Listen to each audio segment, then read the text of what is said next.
Rachel Bolan from Skid Row. I think one of the funnier Halloween memories that I have, I guess I was about 4th grade, and I didn't want to wear a store-bought costume, so I decided I was just going to go as like a ghost, basically stealing one of the sheets from the house and cutting the eyeballs out without my parents' knowledge. I'm doing this, and I asked my dad, I gave him a long piece of rope and I said, "Hey Dad, how do you tie a noose?" And so he tied like a real noose with the 13 knots and everything, but if you caught my dad when he was busy, he didn't ask many questions. So he was busy doing stuff, so he just tied the noose real quick and said, here you go. Never said, "What do you need the noose for?" So the next day, for school, we were allowed to wear our costumes to school.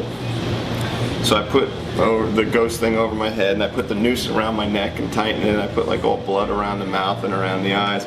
And that's how I went to school. And as soon as I got off the bus, my teacher saw it and freaked out and called my parents. My parents had to come to school and get the noose, and they had to sit us down in the office and all this stuff. So I inadvertently got my parents in trouble. If there were social services back then like there are now, I'd probably have different parents.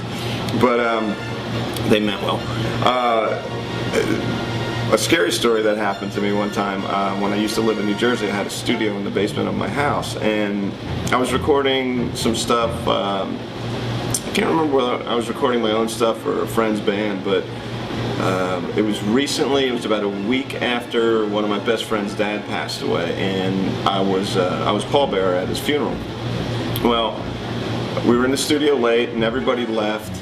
And I was just rolling up chords and straightening out the live room where the instruments were, and I saw, out of the corner of my eye, I saw a figure in the doorway, and I thought it was my wife at the time, and I looked up, and all I saw was like a 6'2", really thin man with a gray suit, which my friend's dad used to own a shoe store, and he used to dress like that all the time. He was about 6'2", 6'3", very skinny.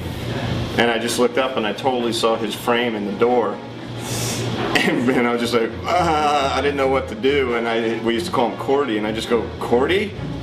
And then all of a sudden it's like he turned and walked, and I thought he went into the other room, and I looked around, there was no one there, and I just hauled ass upstairs. I was like, "You'll never believe what just happened." And yeah, it was scary, it was cool in the same way. I think he was just kind of coming back to say thanks, but it still freaked me the fuck out. That's it.